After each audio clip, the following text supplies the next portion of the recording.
Film dibuka dengan seorang wanita mewawancarai korban betapa ganasnya seorang psikopat yang berkastem badut. Korban tersebut koma dan tersadar dengan wajah yang sudah cacat dan tak akan pernah sembuh untuk selamanya.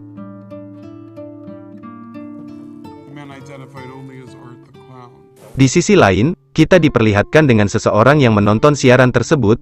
Ia menghancurkan televisi tersebut dan memakai custom badut sekaligus mempersiapkan senjatanya. Bisa disimpulkan kalau dialah badut psikopat tersebut, dan sepertinya ia akan melakukan aksinya kembali.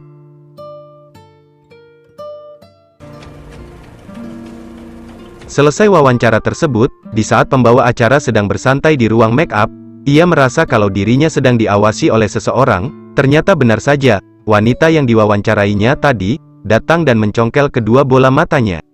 Sepertinya, beberapa pertanyaan pembawa acara, ada yang membuatnya sakit hati, sampai tega melakukan hal tersebut. Setelah itu, ia tertawa di hadapan wanita tersebut.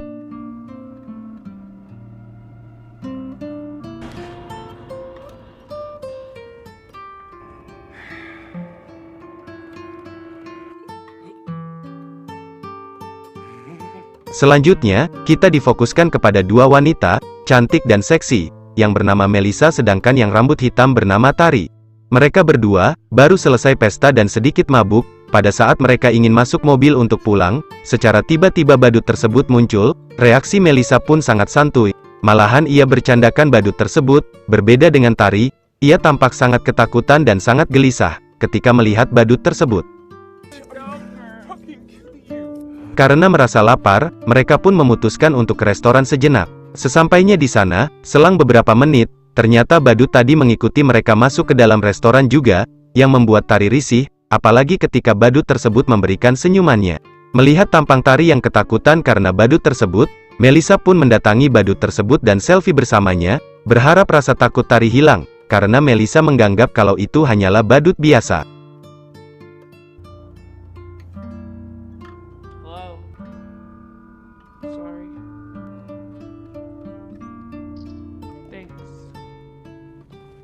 Tari tetap sama saja, ia merasa tidak nyaman, dan juga Tari sangat penasaran dengan isi kantong plastik yang dibawa badut tersebut. Pada saat itu juga, badut tersebut ke kamar mandi, namun hal yang menjijikan terjadi, karena kotoran sengaja ia berserakan di toilet, yang membuat pekerja di sana sadar dan mengusirnya secara paksa. Kini, mereka berdua sudah selesai dari restoran, dan akan pulang. Namun pada saat sampai di parkiran, bannya mobil Melissa bocor. Tari pun menaruh curiga kepada badut tersebut. Berbeda dengan Melissa, ia mengatakan kalau dirinya mungkin saja terlindas paku di jalan, karena tidak bawa ban cadangan. Tari pun menelpon kakaknya, tetapi kakaknya akan tiba di sana kurang lebih 2 jam lagi. Karena ia ada tugas, sekalian beristirahat mereka memutuskan masuk ke mobil. Pikiran Tari pun masih belum tenang, ia selalu gelisah. Sekarang, kita difokuskan sebentar ke dalam restoran. Pekerja yang tadi geluh, dan meminta menaikkan gajinya karena sudah membersihkan kotoran badut tersebut. Ia pun teriak-teriak memanggil bosnya, namun tidak ada respon apapun. Pada saat ia sedang mencari bosnya, secara tiba-tiba badut tersebut muncul bersama kepala bosnya yang sudah terpenggal. Tanpa pikir panjang, badut tersebut langsung menghabiskan pekerja itu secara sadis. Sekarang, kita difokuskan kembali kepada kedua wanita ini. Karena dinginnya malam ini, membuat Tari kebelet pipis. Untung saja di depan ada seorang pria yang baru saja keluar dari rumahnya. Karena sudah tidak tahan lagi, Tari meminta menumpang pipis di rumah pria tersebut.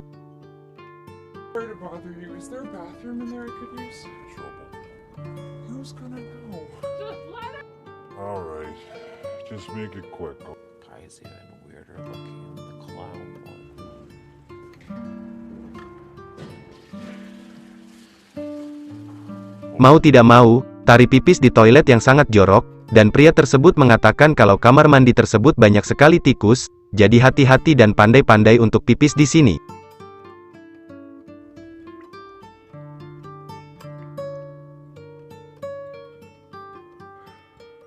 Di posisi Melissa, ia tidak percaya kalau restoran tadi, pekerja dan bosnya dibantai oleh badut, yang dimana badut tersebut sedang dalam pencarian polisi. Melissa mendapatkan informasi tersebut dari radio mobil ia.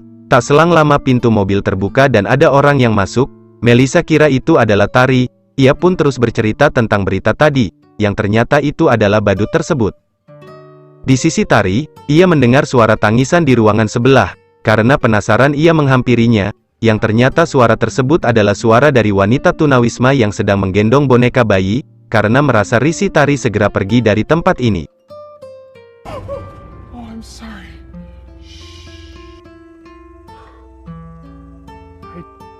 You're really going to like it. Hello to the pretty young lady. Yes. That sounds like I find the landlord. The first month's rent is... Pada saat Tari mau keluar, ia sangat kaget dan sangat ketakutan. Karena dirinya sudah ditunggu oleh badut tersebut di depan pintu, aksi kejar-kejaran pun terjadi.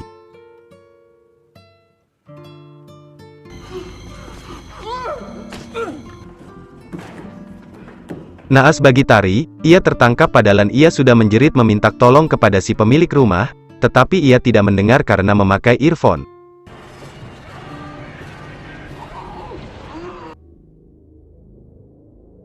Selanjutnya, Tari dibawa ke tempat eksekusi. Tari tersadar dengan keadaan sudah terikat, si badut pun menyiapkan senjatanya, dan membuka tirai yang ada di depan, yang ternyata berisikan Melisa yang sudah tergantung. Jiwa brutal badut pun keluar di sini. Ia mengergaji Melisa dari selangkangan sampai terbelah, di depan mata Tari.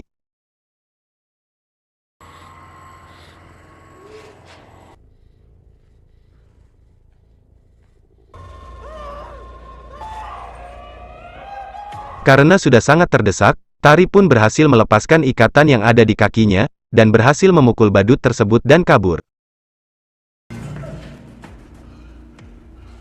Tari mulai memberanikan diri untuk menyerang badut tersebut. Ia memukul jatuh badut tersebut menggunakan kayu yang ia dapat. Hal tak terduga pun terjadi. Ternyata badut tersebut menyimpan satu buah pistol, dan langsung melumpuhkan Tari.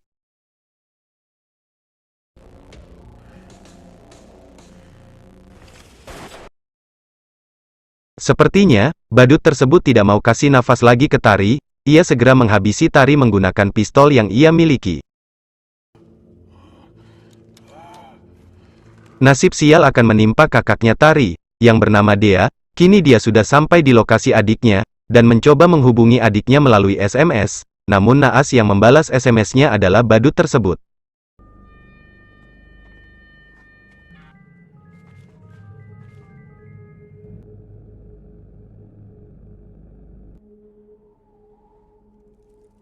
Badut tersebut meminta untuk menemuinya di suatu tempat yang dekat dari parkiran tersebut. Di posisi yang punya rumah, ia sudah tertangkap oleh badut dan dipukul pingsan. Tak sampai di situ badut tersebut akan memburu semua manusia yang ada di sekitarnya, termasuk tunawisma tadi.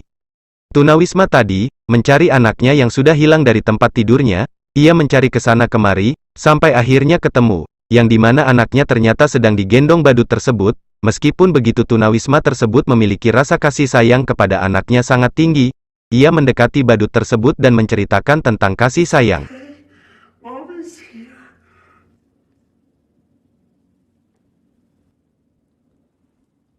So felt a mother's touch.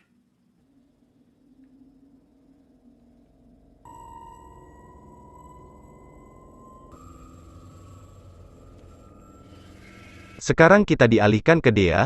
Dea terus mencari keberadaan adiknya, sampai akhirnya ia mendengar suara HP adiknya. Karena merasa ada yang tidak beres, ia mendatangi asal suara HP adiknya. Betapa kagetnya dia, menjumpai mayatnya Melisa yang sudah terbelah dua. Ia pun langsung berlari mencari jalan keluar. Di tengah perjalanan ia mendengar tangisan wanita. Pada saat didekati ternyata wanita tersebut sudah berlumuran darah. Ia mengira itu adalah adiknya. Ia pun segera menelpon orang untuk mendapatkan bantuan. Namun naas orang yang terluka tersebut adalah tunawisma tadi. Ia hanya menjadi pancingan saja, yang dimana badut tersebut langsung mengejar Dea, untuk menjadi mangsa selanjutnya.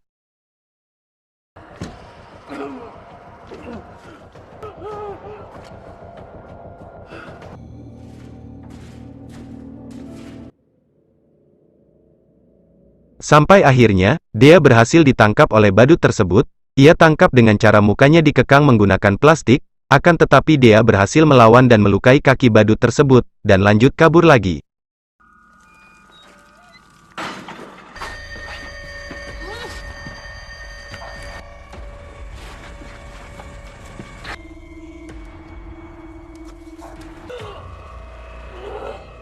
Dea terus berlari, sampai ia berjumpa dengan jasad adiknya. Ia pun tidak percaya dengan yang terjadi sekarang. Secara tiba-tiba badut tersebut muncul dari belakang, dan langsung mencambuk Dea menggunakan rantai tajam. Untung saja pemilik rumah sudah sadar dari pingsannya, dan langsung datang untuk melumpuhkan badut tersebut. Mereka berdua pun segera keluar dari ruangan ini, untuk mencari pertolongan. Namun naas, semua pintu sudah terkunci. Untung saja ada telepon di situ. Pemilik rumah langsung menelpon polisi dan memberikan alamat sedetail mungkin, dan menceritakan apa yang sedang terjadi. Selesai menelpon polisi, badut tersebut datang lagi dan langsung melukai pemilik rumah. Di posisi Dea, jelas ia sangat ketakutan. Ia pun berusaha merusak gembok, tak mau mangsanya kabur lagi. Badut tersebut menangkap Dea. Untung saja Dea berhasil melawan dan kembali kabur lagi.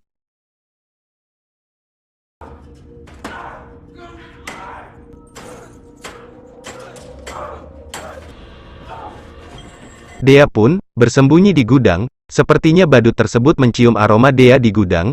Ia langsung menabrak gudang tersebut menggunakan mobil, yang membuat Dea terkapar. Di saat Dea sudah tidak bisa apa-apa, badut tersebut memakan wajahnya Dea secara nikmat.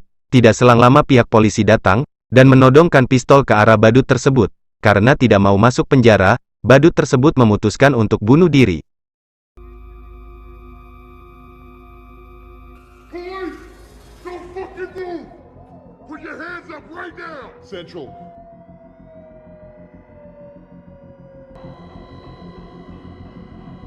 Shots fired.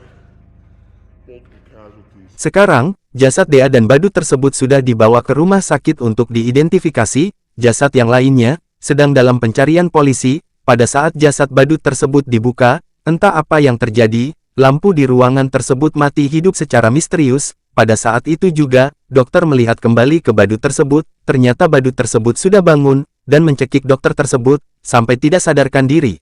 Di akhir film, kita diperlihatkan dengan wanita yang mukanya sudah cacat gara-gara badut tersebut. Dan film pun berakhir. Di sini masih belum diketahui siapa badut tersebut, dan kenapa ia bisa hidup kembali setelah bunuh diri. Oke, buat kalian yang penasaran dengan cerita selanjutnya, kalian bisa klik link lanjutannya di deskripsi, dan jangan lupa untuk dukung channel ini, agar saya lebih rajin lagi buat alur film seperti ini.